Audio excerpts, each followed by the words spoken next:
पिछले वीडियो में हम आपको प्रायिकता के बारे में ज़्यादातर प्रश्नों को हल करवा दिए थे, तो उसमें से आप लोग ज़्यादातर प्रश्नों को हल करना समझ गए होंगे। अब आज हम कुछ आगे प्रश्न जो कि अभी 20 के ऊपर वाले हैं उनको हल करवाने जा रहे हैं, तो इसको आप लोग ध्यान से समझेंगे जिससे आसानी से पूरा हल कर सकें। तो आपको पहले हम 21वें सवाल बताने जा रहे हैं।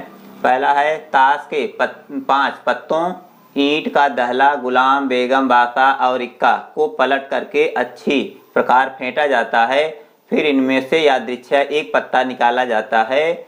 तो पहला, इसकी क्या प्रायिकता है कि यह पत्ता एक बेगम है।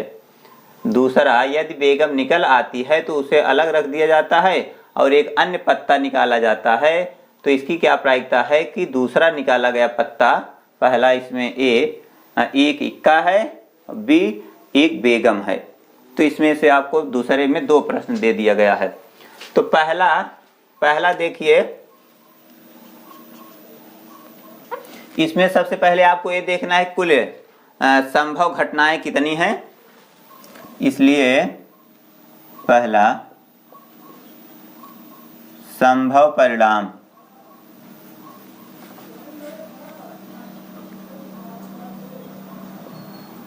संभव परिणाम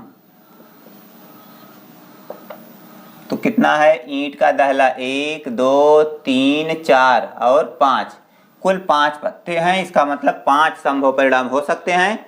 और अनुकूल परिणाम कितना होगा, अनुकूल परिणाम इसकी क्या प्रायिकता है कि यह पत्ता एक बेगम है। तो अनुकूल परिणाम आपके पास कितना है, केवल 1 है, तो इसका मतलब 1 हो जाएगा। इसलिए बेगम निकलने की प्रायिकता 1/5, अनुकूल परिणाम बटे संभव परिणाम, तो कितना हो जाएगा 1/5। ये पहले सवाल का उत्तर हो गया। इसके बाद दूसरा है, इसकी क्या प्रायिकता है कि दूसरा निकाला गया पत्ता एक इक्का है। और ये भी ध्यान देना होगा कि इसमें से बेगम निकाल लिया गया है और वो निकाल करके वो अलग रख दिया गया है। तो अब आपके पास संभव परिणाम कितने बचे, 4, क्योंकि कुल 5 पत्ते थे। 5 पत्ते में से बेगम को अगर निकल आती है तो बेगम को अलग रख दिया गया, तो आपके पास बचा कितना संभव परिणाम, केवल 4। तो दूसरे में कुल संभव परिणाम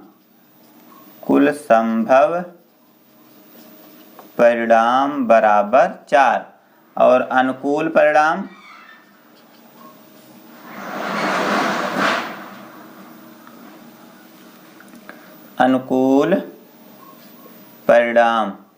बराबर 1। इसलिए एक इक्का, पहला एक इक्का होने की प्रायिकता बराबर 1/4 हो जाएगा। और बी,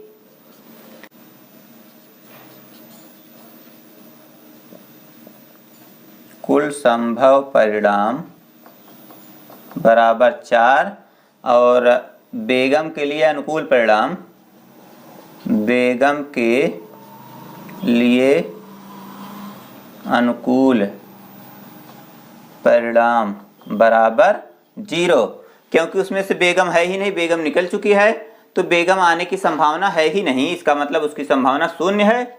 इसलिए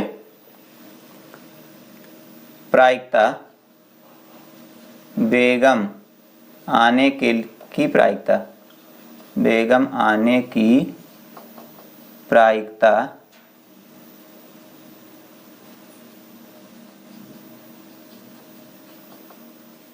बराबर 0/4 बराबर 0। ये इसका उत्तर होगा और एक उत्तर ए। इस तरह से इसको लगा लीजिए। 22वें सवाल में दिया गया है, एक पेटी में 90 डिस्क हैं जिन पर 1 से 90 तक संख्याएं अंकित हैं। यदि इस पेटी में से एक डिस्क यादृच्छा निकाली जाती है तो इसकी प्रायिकता ज्ञात कीजिए कि इस डिस्क पर अंकित होगी। पहला, 2 अंकों की एक संख्या, दूसरा एक पूर्ण वर्ग संख्या, तीसरा 5 से विभाज्य एक संख्या। तो इसमें 3 सवाल दिया गया है।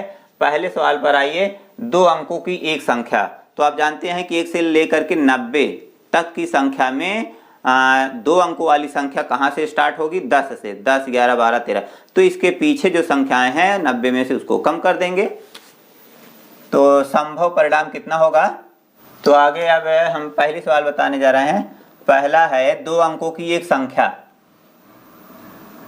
तो कुल संभव परिणाम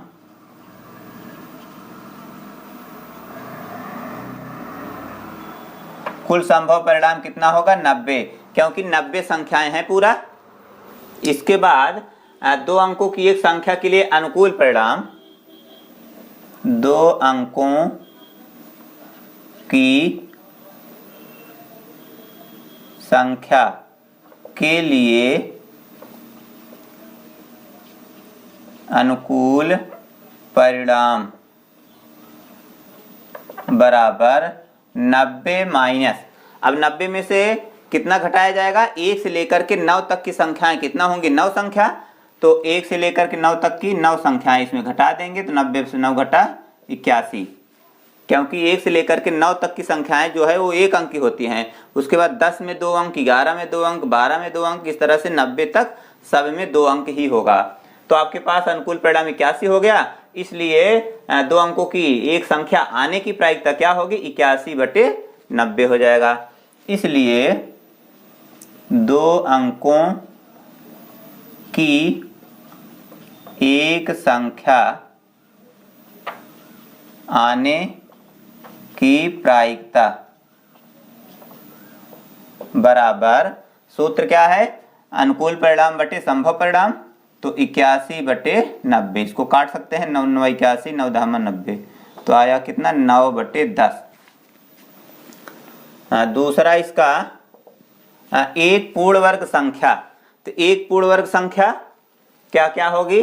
पूर्ण वर्ग संख्या आप लोग जानते होंगे। पूर्ण वर्ग संख्याएं, पहला तो 1 होगा, दूसरा 4, फिर 9, फिर 16, 25, 36, 49, 7 49, 8 28, 64, 9 9 81। इस तरह से क्या है? पूर्ण वर्ग संख्याएं हैं। पूर्ण वर्ग संख्या मतलब 1 में 1 का गुणा करेंगे तो 1 होगा, 2 में गुणा करेंगे 2 दूना 4, 3 त्रिक 9, 4 चौक 16, मतलब उसी संख्या का उसी में गुणा किया जाएगा तो वर्ग संख्या प्राप्त होती है। तो 81 तक क्यों लिखा गया? क्योंकि आपको 90 के बीच में चाहिए। तो 1 से लेकर के 90 के बीच में आपके पास 81 होगा हाईएस्ट। तो पूर्ण वर्ग संख्या इतना है, इसलिए अनुकूल परिणाम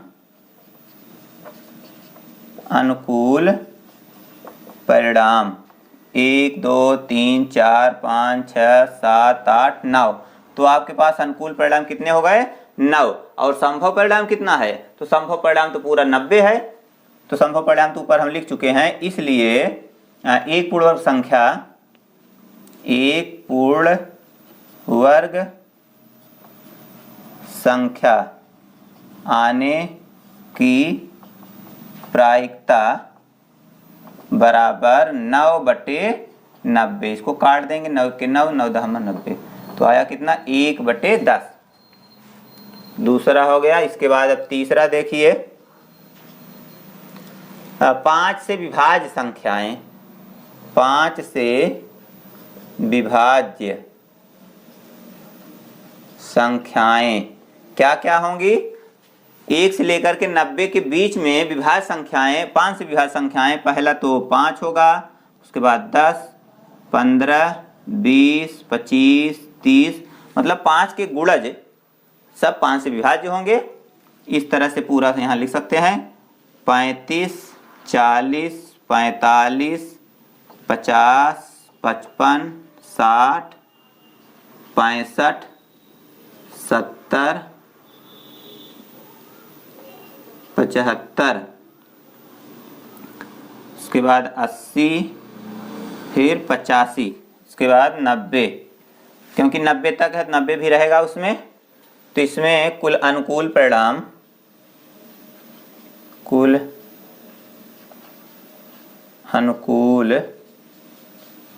परिणाम बराबर, इसको गिन लेंगे, 1 2 3 4 5 6 7 8 9 10 11 12 13 14 15 16 17 18। तो अनुकूल परिणाम कितना हो गया? 18। इसलिए 5 से विभाज्य संख्या आने की प्रायिकता बराबर 18/90। तो 18 के 18 पचे 90 बराबर 1/5 हो जाएगा। 23वां सवाल दिया गया है, 20 बल्बों के एक समूह में 4 बल्ब खराब हैं। इस समूह में से एक बल्ब यादृच्छिक निकाला जाता है, तो इसकी क्या प्रायिकता होगी कि यह बल्ब खराब है? तो इसमें अनुकूल परिणाम और संभव परिणाम स्पष्ट है। कुल संभव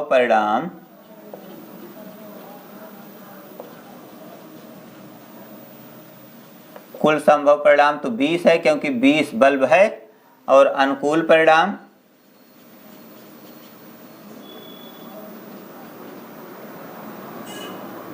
परिणाम होगा 4, क्योंकि 4 बल्ब खराब है, तो आपको खराब के बारे में ही तो पूछा गया है। इसलिए खराब बल्ब होने की प्रायिकता बराबर 4/20। इसको काट देंगे, 4 के 4 4 पंचे 20 बराबर 1/5। इसका उत्तर हो जाएगा। 24वें सवाल में दिया है, 144 बाल पेनों के एक समूह में 20 बाल पेन खराब हैं और शेष अच्छे हैं। आप वही पेन खरीदना चाहेंगे जो अच्छा हो, परंतु खराब पेन आप खरीदना नहीं चाहेंगे। दुकानदार इन पेनों में से यादृच्छिक एक पेन निकाल कर आपको देता है, तो इसकी क्या प्रायिकता है कि आप वह पेन खरीदोगे और आप वह पेन नहीं खरीदोगे? 2 सवाल दिया गया है। तो आप वह पेन खरीदोगे, इसका मतलब आप वह पेन खरीदेंगे, तो इसका मतलब उसमें अच्छी पेन होगी। ये सीधा सीधा नहीं कहा है कि निकालने वाली जो पेन निकलेगी वह अच्छी पेन होगी और जो पेन निकलेगी वो खराब होगी। तो ये थोड़ा घुमा करके दिया है कि आप वह पेन खरीदोगे, तो जब खरीदोगे इसका मतलब वो अच्छी होगी। तो यहाँ ये है अच्छी पेन निकलने की प्रायिकता है और ये खराब पेन निकलने की प्रायिकता है। तो दोनों का अर्थ समझ में आ गया। तो अब चलिए आगे। तो इसमें कुल संभव परिणाम कितना है? कुल पेनों की संख्या बराबर 144। इसलिए कुल संभव परिणाम बराबर 144। अब संभव परिणाम 144 है, तो अनुकूल परिणाम मतलब पहला आप वह पेन खरीदोगे, पेन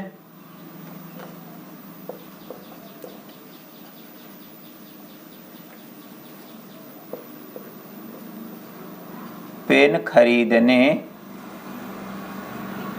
की प्रायिकता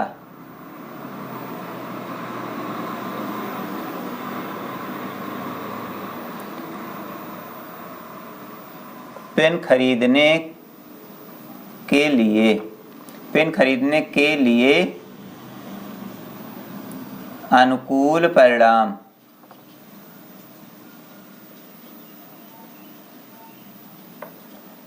परिणाम कितना होगा? क्योंकि 144 टोटल पेन है, उसमें से 20 खराब है, तो अच्छी पेन कितनी बचती है? 144 माइनस 20, तो 4 में 2 घटा 2, 124 परिणाम होगा। इसलिए पेन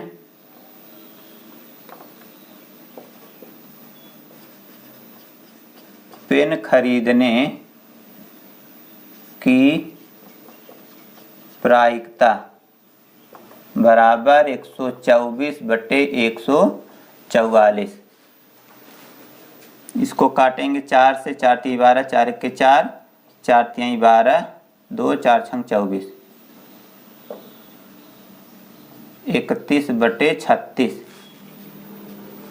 इसके बाद दूसरी सवाल, आप वह पेन नहीं खरीदोगे। आप वह पेन नहीं खरीदोगे, इसका मतलब खराब पेन के बारे में बात हो रही है। खराब पेन के लिए अनुकूल परिणाम बराबर 20, क्योंकि कुल खराब पेन 20 है तो अनुकूल परिणाम 20 होगा। इसलिए खराब पेन ही तो नहीं खरीदा जाएगा, तो नहीं खरीदने की प्रायिकता, नहीं खरीदने की प्रायिकता बराबर 20/144। काट देंगे इसको, 4 × 5 = 20, 4 × 12, 2 24, 4 × 24, तो हो गया 5/36। ये इसका उत्तर हो जाएगा। और ये पहला उत्तर। ये दूसरी सवाल जो है ये पूरक के नियम से भी लगाई जा सकती है। पूरक का नियम आप लोग जानते होंगे पीछे, तो 1 माइनस इतना कर सकते हैं ना, तो इसमें लिख सकते हैं 1 माइनस 31/36। तो इसको हल करेंगे 36 के 36 माइनस 31/36, तो बचा कितना 5/36। ऐसे भी इसको कर सकते हैं पूरक के नियम से। 25वें सवाल में दिया गया है, एक पासे को 2 बार फेंका जाता है, इसकी क्या प्रायिकता है कि पहला 5 किसी भी बार नहीं आएगा, दूसरा 5 कम से कम एक बार आएगा। तो इसमें 2 सवाल दिया गया है। चलिए इसको आगे देखते हैं। तो एक पासे को 2 बार फेंका जाता है, तो एक पासे को 2 बार फेंकिए या 2 पासा एक साथ फेंकिए, दोनों की घटनाएं एक समान घटित होंगी। तो जब एक पासा 2 बार फेंका जाता है तो पहले बार 1 आए, दूसरी बार भी 1 आए, पहले बार 1 आए, दूसरी बार 2 आए। इस तरह से कुल संभव परिणाम कितने होंगे हम उसको यहाँ देखते हैं। क्योंकि पासे में कुल 6 फलक होते हैं, 6 फलक आने की प्रायिकता, तो कुल संभव घटनाएं क्या होंगी, 6 घाते n बराबर 6 घाते 2 बराबर 6 × 36। तो कुल इसमें 36 घटनाएं होंगी। तो 36 घटनाओं में सभी घटनाओं की हम यहाँ गणना कर लेते हैं। पहले में मान लीजिए 1 आता है, दूसरे में 1, पहले में 1, दूसरे में 2, पहले में 1, दूसरे में 3, फिर 1 4, 1 5, फिर 1 6। इस तरह से फिर इसके बाद पहले में मान लीजिए 2 आता है, फिर 1, फिर पहले में 2, दूसरे में 2, फिर 2 3, 2 4, फिर 2 5, 2 6, फिर 3 1, फिर 3 2, 3 3, 3 4, 3 5, फिर 3 6।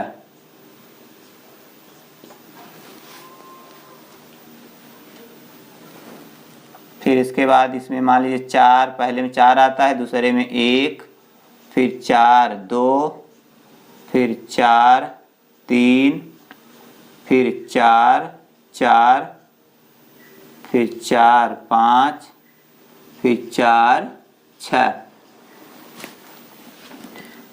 इसके बाद पहले में मान लीजिए 5 आता है, फिर दूसरे में 1, फिर 5 2, 5 3, 5 4, फिर 5 5, फिर 5 6।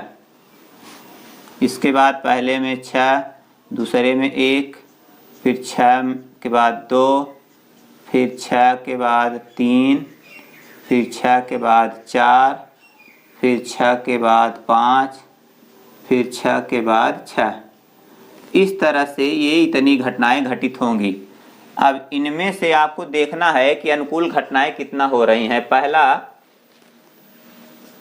5 किसी भी बार नहीं आएगा, 5 किसी भी बार आने की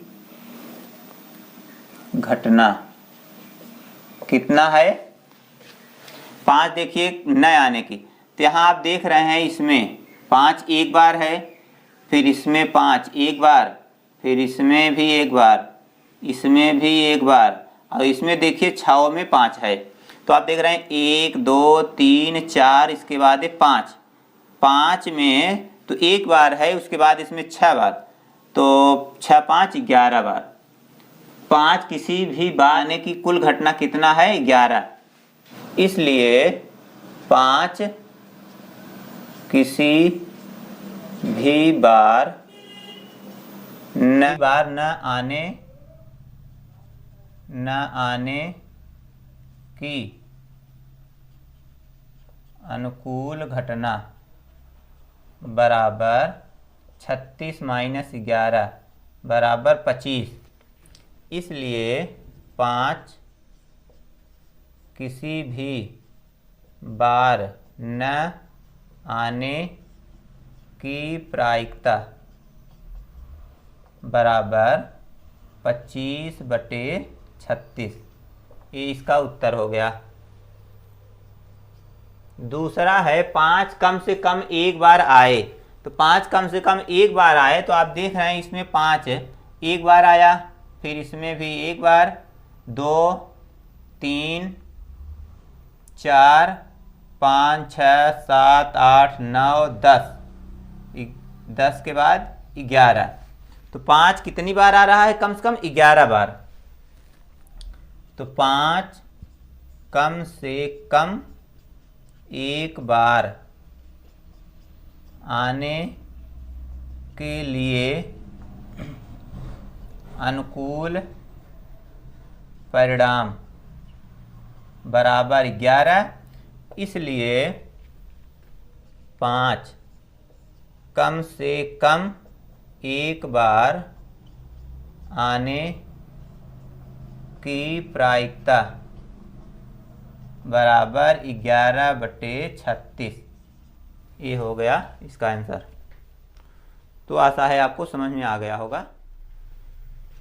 यहाँ देखिए 26वां सवाल में है, 2 पासों को एक साथ फेंका जाता है, सभी संभावित परिणामों को निम्नलिखित सारणी द्वारा पूर्ण कीजिए।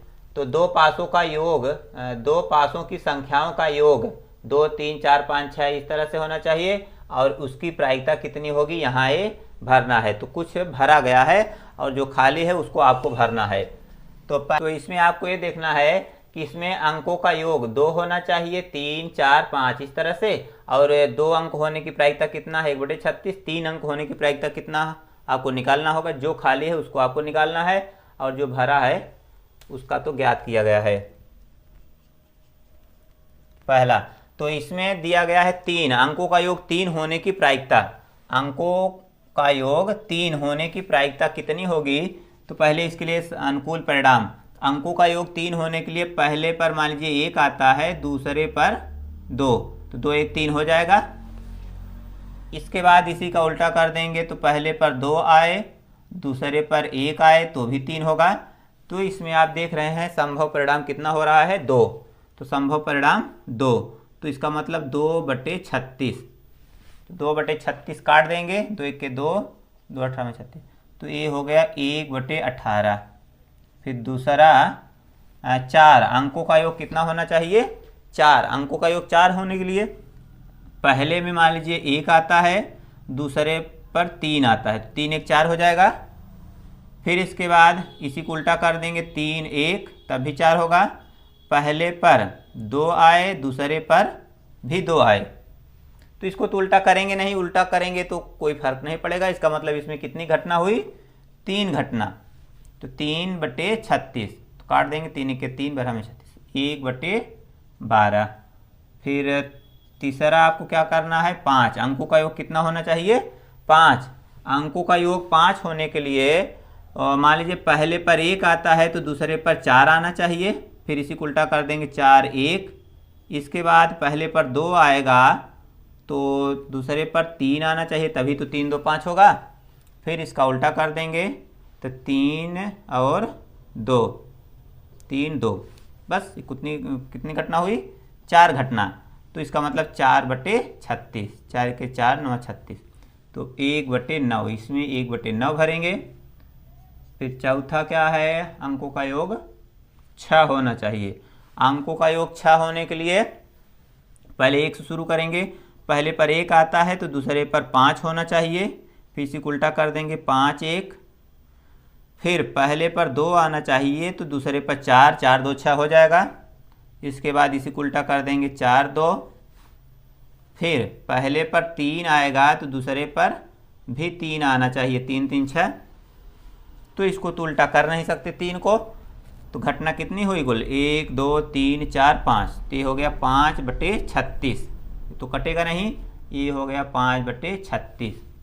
इसके बाद पांचवा है अंकों का योग 7 होने के लिए, तो पहले पर 1 दूसरे पर 6। फिर इसके बाद पहले पर इसको उल्टा कर देंगे 6 1। फिर पहले पर 2 आएगा तो 5 5 2 7 हो सकता है, फिर इसको उल्टा कर देंगे 5 2। फिर पहले पर 3 आए तो दूसरे पर 4 आए, फिर 4 3, अब तो होगा नहीं,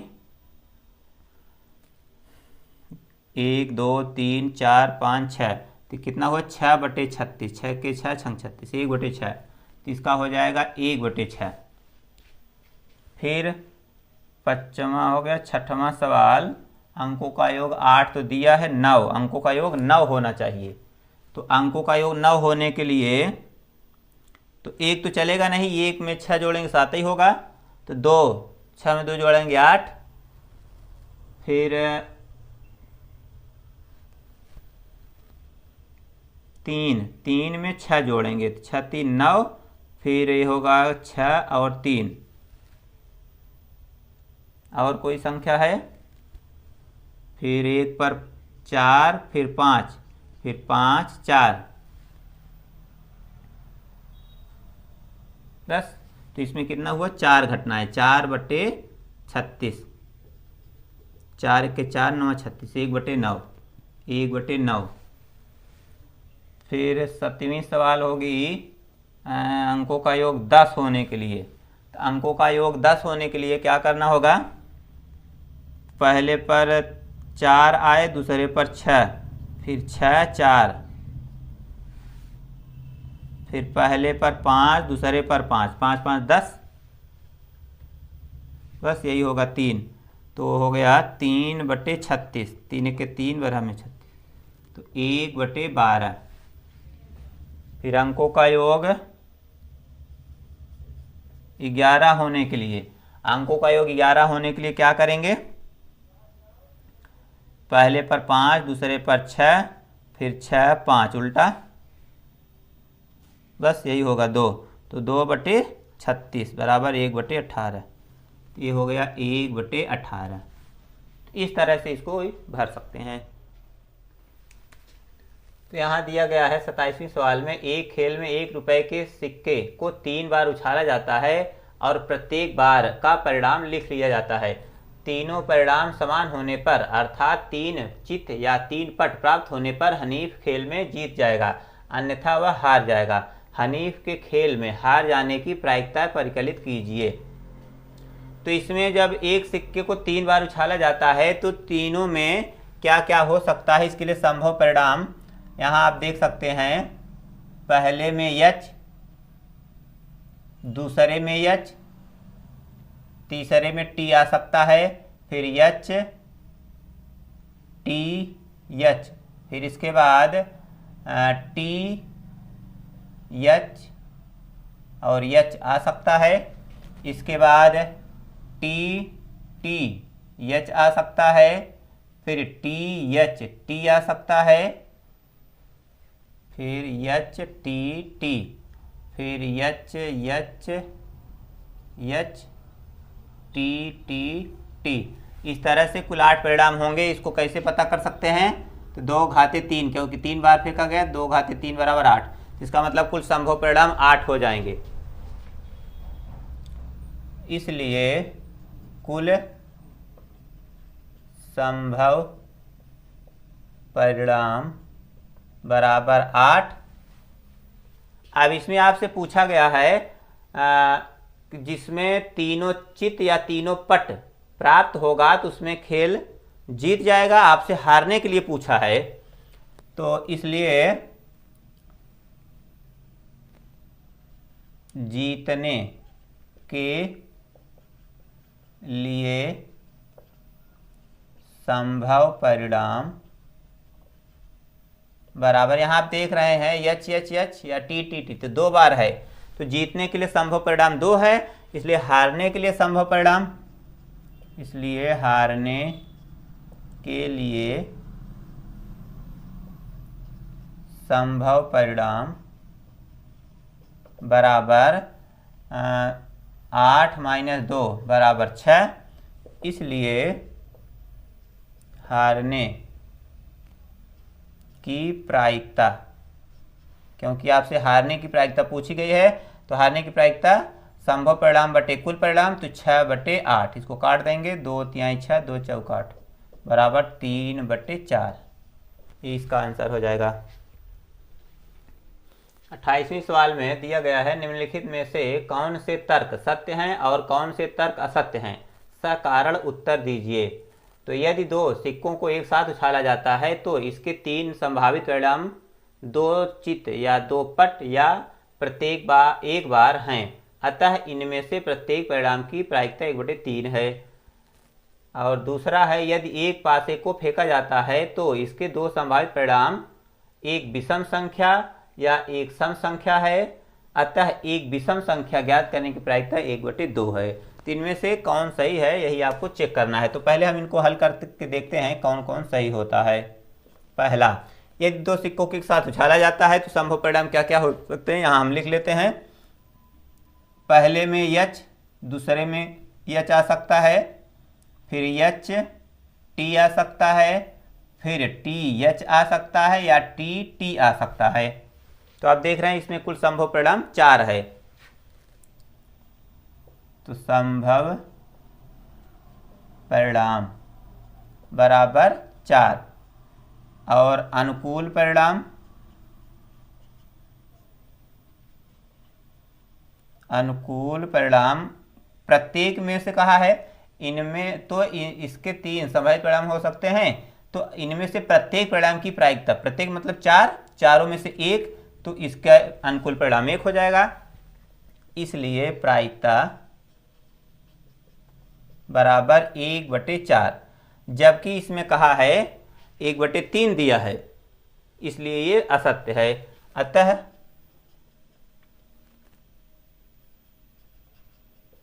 पहला कथन असत्य है। पहली सवाल।